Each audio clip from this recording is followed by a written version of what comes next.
Salut à tous et un bonjour à tout le monde. Bonjour de la diaspora. Bonjour à tous nos frères africains vivant la diaspora. Bonjour à tous nos frères africains et bonjour à l'Afrique. Étant donné que nous sommes au dernier virage avant la frontière de 2020, nous savons bien qu'il y a eu beaucoup de choses qui se sont passées en 2020.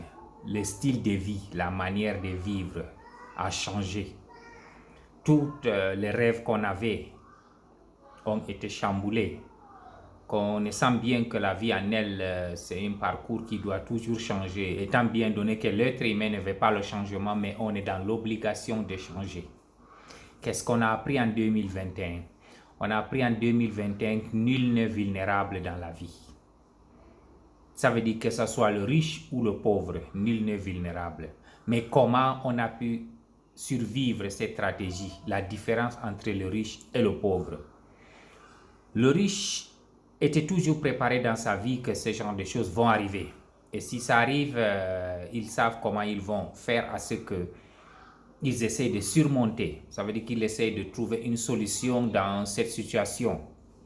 Mais le pauvre, c'est quelqu'un qui va passer tout son temps à pleurer le bon Dieu, à demander que si vraiment c'est lui qu'est-ce qui est arrivé, pourquoi ça arrive et tout. Étant donné, nous savons bien que l'expérience nous a appris dans la vie. Tout ce que tu peux faire dans la vie, il le faut un planning. Et quand tu as un bon planning, un bon programme, on appelle ça plan ahead away in English. Toujours, il faut planer en avance. Il faut avoir des sequences. On appelle sequence, ça veut dire que qu'est-ce que la personne veut dans sa vie, qu'est-ce qu'il voulait devenir. Les obstacles ne font jamais stopper quelqu'un ce qu'il va devenir dans la vie, quels que soient les obstacles, si tu as un bon planning. Toujours m'adressant à nos amis de la diaspora, à nos frères qui sont allés à la diaspora, qui n'avaient aucune vocation. Nous avons vu, ils ont fini toujours par se plaindre de nos gouvernements, de la politique africaine. Ils pensent que leur problème, même en Europe, c'est l'Afrique. L'Afrique n'avance pas, c'est pour ça que les choses n'avancent pas. Par contre, ils n'ont même pas su leur contribution. Qu'est-ce qu'ils sont venus faire dans ce monde? Parce que chacun a un but bien précis du moment où tu connais ce que tu veux faire. Il y a un adage américain qui dit « Don't wait too late to discover that you are not number one ». N'attends pas trop tard pour te rendre compte que tu ne peux pas être numéro un. Et tu peux te rendre compte plus tôt que prévu. Tu peux faire les choses à ce que ça avance. Nous savons bien que 2021 a changé notre style de vie. Je demande à la diaspora aujourd'hui de travailler dur, d'investir dans leur pays en Afrique, de faire à ce qu'on crée les emplois au niveau de l'Afrique, qu'on devienne des partenaires de ce gouvernement. Ça veut dire que si un gouvernement a un projet, on serait les premières personnes qui vont nous appeler. Il faut qu'on fasse à ce que nous, l'exemple de la diaspora, les gens nous copient pour l'évolution et pas pour des futilités. On a passé beaucoup de temps dehors dans des futilités. Et 2020 est venu nous montrer le contraire, nous prouver qu'on est en train de dormir. Et si on dort, ça veut dire qu'on va se réveiller toujours en retard. Essayons de travailler. Le travail, la discipline financière. Les gens vivent en Europe au-dessus de leurs moyens. Tu vois quelqu'un aller acheter des choses chères. Il faut, on dit en anglais, delay gratification. Tu veux réussir dans la vie, être heureux, il faut retarder ta joie. Ça veut dire que les petites choses de monde aujourd'hui, les gadgets que tu n'es pas patient de les changer ne vont pas t'aider. Il faut faire des choses à ce que quand à un certain âge, tu peux t'asseoir, regarder derrière et tu dis oui, vraiment j'ai travaillé, je suis fier. Aujourd'hui, je peux faire ce que je veux. Il n'y a personne qui va devenir riche un matin, ça c'est faux. Même les gens qui gagnent de la loterie, ils deviennent plus pauvres qu'avant. Tous les gens qui ont gagné l'argent, qui n'ont pas su gérer cet argent, il faut voir comment ils sont devenus. Ils sont devenus des pauvres, des misérables en elle. La vie, c'est avoir un planning, savoir ce que tu veux, savoir avec qui il faut marcher. C'est pas n'importe qui est ta personne, parce qu'on dit montre-moi 5 personnes que tu marches, je te dirai qui tu es. Si je vois les 5 personnes qui sont tes amis, je vais définir exactement la qualité des personnes auxquelles tu marches avec. Je vais te dire quel genre de personnes que toi tu vas devenir dans 10 ans, dans 20 ans. Tes amitiés, ton entourage. Maintenant, revenons en Afrique pour voir pourquoi en Afrique, toujours on se plaint de la pauvreté parce que notre environnement a été lavé le cerveau qu'on est pauvre. Par contre, on n'était pas pauvre. On ne savait pas ce qu'on voulait. Beaucoup de nos parents, ils ont pensé que la richesse, ça vient du ciel. La richesse, c'est quoi? C'est le monde matériel. C'est quelque chose que toi-même, tu essaies de travailler avec les règles. Et si tu suis bien ces règles, tu les réussis. Dans tous les coins du monde, quand tu vois dans les coins les plus pauvres, tu vas trouver une ou deux personnes qui sont bougrement riches. Pourquoi? C'est parce qu'ils ont su les règles. La richesse a une règle, a un respect. Et si tu respectes cette discipline financière, tu vas devenir quelqu'un de riche.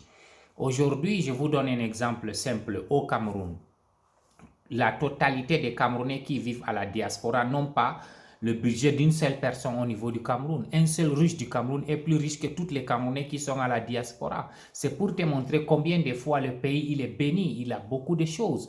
Ça dépend de comment tu vas travailler. Tu n'avais même pas besoin de sortir de ton pays. Je vous assure que si je connaissais ce que je connaissais maintenant, je n'allais pas sortir de mon pays. Pourquoi aller?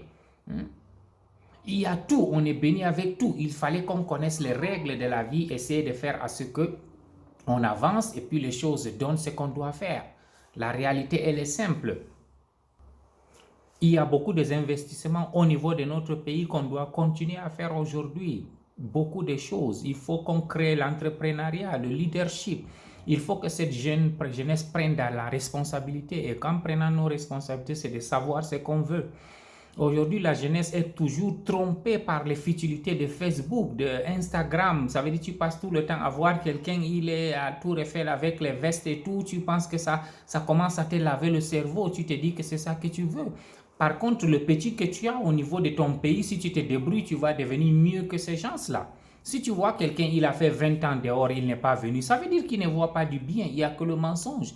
Et la vie de l'Europe ou les États-Unis ou la vie de l'Asie, on appelle ça recycling. C'est une vie seulement qui est en train de courir dans le vide, quoi. La course est dure, ça veut dire tu cours, tu ne vas pas, tu cours pour payer ton loyer, pour t'habiller, pour payer ton téléphone, internet. Ça veut dire tu es en train de vivre au jour le jour. Le jour où tu es fatigué, tu rentres, c'est la galère parce que tu n'as rien à offrir. Est-ce que c'est ce genre de vie qu'on veut au niveau de l'Afrique? Parce que on a une jeunesse qui est forte aujourd'hui, qu'on peut créer beaucoup d'entreprises, beaucoup d'emplois. Il faut qu'on essaye de réfléchir. C'est vrai que notre éducation aujourd'hui, elle n'est pas bien fondée pour apprendre les gens comment se prendre les responsabilités parce qu'on acquérit des informations qui ne sont pas utiles. La majorité de nos jeunesses africains, quand ils sortent de l'école, ils veulent seulement travailler dans une entreprise pour un gouvernement. Pourquoi on ne peut pas créer? Il y a beaucoup de choses à créer. Aujourd'hui, même nos poubelles, c'est de l'argent au niveau de l'Afrique parce qu'on n'a même pas un système de traitement de poubelles. Des simples choses que je vous donne. Il y a beaucoup de choses. Le domaine des transports, elle n'est pas fait. L'agriculture n'est pas fait. Le domaine aérien, le domaine de l'habitation. Vous savez déjà, en Afrique, on n'a même pas des habitations. Les gens vivent dans des taudis. Donc, on a l'intelligence de créer les choses avec nos matériels les plus simples pour faire ce que ça donne. Donc, avec toutes les leçons qu'on a eues en 2021, nous savons vraiment bien aujourd'hui, 2021 nous a rodé, nous a rendu les gens efficaces, les gens forts. Qu'est-ce qu'on doit faire maintenant pour réussir? Comment on doit faire pour qu'à partir de 2021, on marche sur nos pieds? Ça veut dire qu'il n'y aura pas quelque chose qui va nous surprendre. Il ne faut pas qu'on soit surpris. Parce que quelqu'un qui est surpris, c'est quelqu'un qui est pauvre. Quand tu es surpris, ça veut dire que tu n'as pas un plan. Quand tu es surpris, ça veut dire que tu n'as pas une discipline. C'est comme aujourd'hui, tu te lèves le matin, tu sais qu'on est en saison de pluie, mais tu sors, il pleut, tu es mouillé et tu es surpris. Comment être surpris que tu sais que c'est une saison de pluie? Tu pouvais avoir ton manteau en plastique, tu pouvais avoir ton parapluie et tout ça là, ça pouvait donner une idée de quelqu'un qui est préparé. Je veux toujours conseiller à mes frères, c'est le moment d'investir en Afrique, c'est le moment d'apprendre conscience, c'est le moment de retourner, c'est le moment de savoir ce qu'on veut. Si tu sais ce que tu veux, tu sais où tu vas. C'est ça qu'on appelle une discipline. Essayons d'être disciplinés. Aujourd'hui, prenons l'exemple, le plus riche de l'Afrique comme Aliko Dangote n'a jamais investi en Europe. Il n'a même pas besoin d'aller en Europe. Il sait que l'Afrique, c'est l'endroit où tu dois réussir. Je demande à toute la jeunesse de diaspora de revenir au pays. On ne se base pas seulement sur la politique. La politique ne peut pas marcher si l'économie est faible. Si on crée une très bonne économie, notre politique, ça va aller. Je vous souhaite une meilleure nouvelle année qui va venir. Je vous remercie. Merci.